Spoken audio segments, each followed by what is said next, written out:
안녕하세요. 좀 늦은 박사과정 언니 윤혜진입니다. 좀 여러 번 받았던 질문 중에 하나가 논문 주제를 선택할 때 지도 교수님의 분야와 같아야 되느냐 이런 질문들을 몇 번 접하게 됐어요. 그래서 이 부분에 대해서 한번 이런 관점으로 생각해 보시면 어떨까 이렇게 해서 한번 예시를 들어보려고 해요. 여러분이 학위 논문에 대해서 심사를 받으시는 그런 시점이 있죠. 여러분이 논문을 다 써서 이제 심사위원들 앞에서 그 논문에 대해서 구술 심사를 받으시는 거예요. 석사 같은 경우에는 지도 교수님을 포함해서 세 분의 심사위원을 모시고 구술 심사를 받는 거고요. 박사과정 같은 경우에는 지도 교수님을 포함하여 다섯 분의 심사위원을 모시고 그렇게 심사를 받게 돼요. 제 관점에서는 이 심사 장면이 신제품 발표회인 거예요. 제 논문이 신제품인 거죠.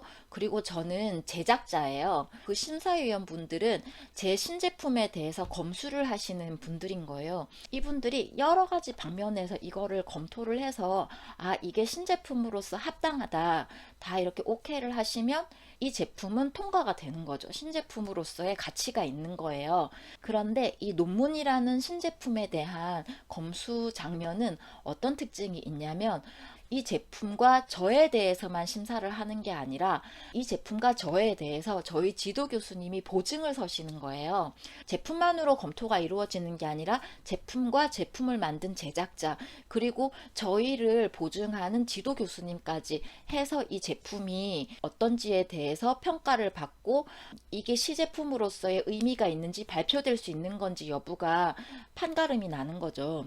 그리고 이 장면에서는 어떤 검증들이 이루어지냐면 이런 질문들을 하는 거예요. 이거 정말 신제품이 맞냐? 예전에 이렇게 비슷한 제품들이 있었던 건 아니냐? 이런 것들 물어보기도 하고요. 그리고 그래, 이게 새로운 건 알겠어. 그런데 이게 얼마나 의미가 있는 거지? 정말 출시될 만한 의미가 있는 거야? 세상에 도움이 되는 거야? 필요한 거야? 이런 질문들도 받게 되는 거죠. 그래, 이게 의미가 있는 걸 알겠어. 그런데 이 제품에 이런 하자가 있는 건 아니야? 이 제품 자체에 문제가 있는 건 아니야? 정말 충분히 활용 가능한 거야? 안전한 거야? 타당한 거야? 이런 것들에 대한 질문도 받게 되는 거죠. 이런 여러 가지 검증 질문들을 이렇게 통과를 해야 되는 건데요. 저의 대답도 중요하지만 지도 교수님께서 이것들에 대해서 뭔가 보증을 서주셔야 되는 거예요. 그랬을 때 우리가 이제 생각해 봐야 할 것은 저희 논문 주제와 관련해서 이 보증을 서실 지도 교수님의 성향이 되는 거예요. 예를 들어서 어떤 사람이 사업을 할 때 자금이 필요하잖아요. 내 제품에 대한 투자자들을 이렇게 모시고 내 제품이 어떤 제품이다라는 걸 설명을 해야 되잖아요. 그런데 내 말로는 믿을 수 없기 때문에 나를 보증을 해줄 어떤 사람을 같이 이렇게 해서 사람들을 설득하는 과정인데요. 그랬을 때 이 보증인의 성향이 이럴 수 있잖아요. 예를 들어서 굉장히 보수적인 보증인이에요. 그래서 이런 보증인 같은 경우에는 내가 이 사업에 대해서 확실히 잘 알아야 되고 정말 안전하다는 걸 확신을 해야 그럼 내가 보증을 서줄게. 이런 분이 계실 수 있잖아요. 그런 반면에 어떤 분은 조금 도전을 좋아하시는 분이에요. 그리고 뭔가 새로운 것에 대한 관심도 많아요. 그럴 경우에는 내가 보증을 서야 할지 모르는 이 제품에 대해서, 이 사업에 대해서 이게 조금 새로운 거고 내가 좀 잘 모르는 거라 하더라도 자신의 어떤 경험으로 비추어 봤을 때 이런 정도의 어떤 타당성이 있으면 그러면 오케이 나 이거에 대해서 감당할 수 있겠어. 이 사람들을 보증을 설 수 있겠어. 이런 분들도 계실 수 있죠. 그런데 반면에 이런 분들도 계실 수 있어요. 그런데 한편으로는 좀 잘 모르는 보증인이 계실 수도 있어요. 아니면 순간적으로 잘못 판단을 해서 이 정도라면 될 거다라고 생각을 했는데 그게 나중에 상황이 바뀔 수도 있고 아니면 그때 판단이 잘못되었을 수도 있고 아니면 상황이 너무 많이 바뀌었기 때문에 그것이 유효하지 않을 수도 있고 그래서 어쨌든 여러 가지 상황들이 있을 수 있는데요. 이것을 저희 논문 주제에 대입해서 보시면 가장 처음에 말씀드렸던 보수적인 보증인 성격의 지도 교수님이라면 본인이 정말 잘 아시는 분야 그리고 본인의 어떤 영역 안에 있었던 그런 내용들 당신이 지도하셨던 학생들이 지금까지 해왔던 그런 범주 안에서 본인의 학생이 어떤 연구 주제를 설정하기를 좀 더 많이 바라시겠죠. 그리고 두 번째 경우, 새로운 분야에 대한 흥미가 있으신 분이라면 학생이 자신의 영역에 근거를 하더라도 뭔가 새로운 것들을 많이 가지고 오는 것에 대해서도 흥미롭게 생각을 하실 수 있겠죠.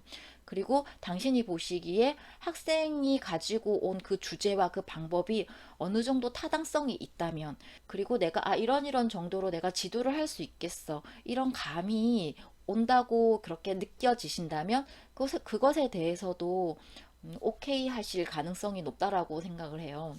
그리고 세 번째, 좀 잘 모르시거나 아니면 뭔가 판단이 잘못 내려지는 경우에는 그런 경우도 분명히 있을 수 있거든요. 그럴 때는 처음에는 교수님하고 뭔가 주제를 정할 때 잘 의논이 된 것처럼 보이지만 나중에 가서 어떤 부분에 있어서 문제가 생기는 그런 경우도 있을 수가 있어요.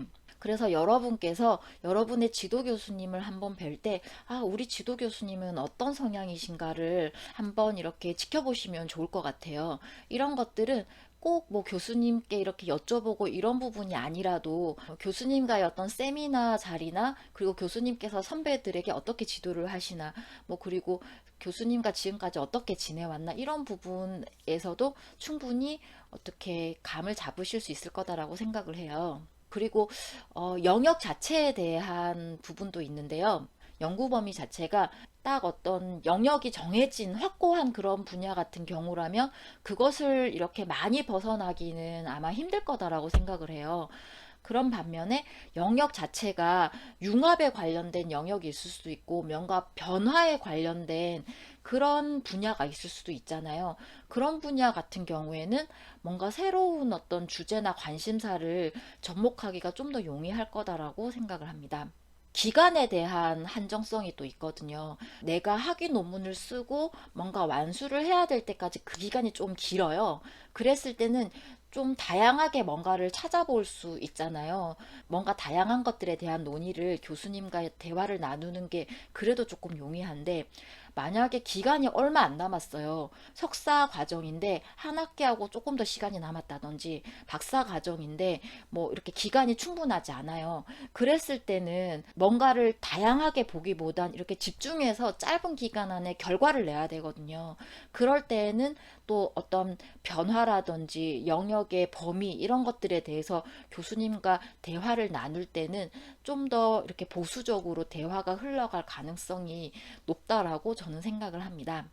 그래서 오늘은 학위 논문 주제에 관해서 교수님의 전문 분야 이 부분과 어떻게 연관성이 있는가, 이 부분에 대해서 제가 말씀을 드렸어요.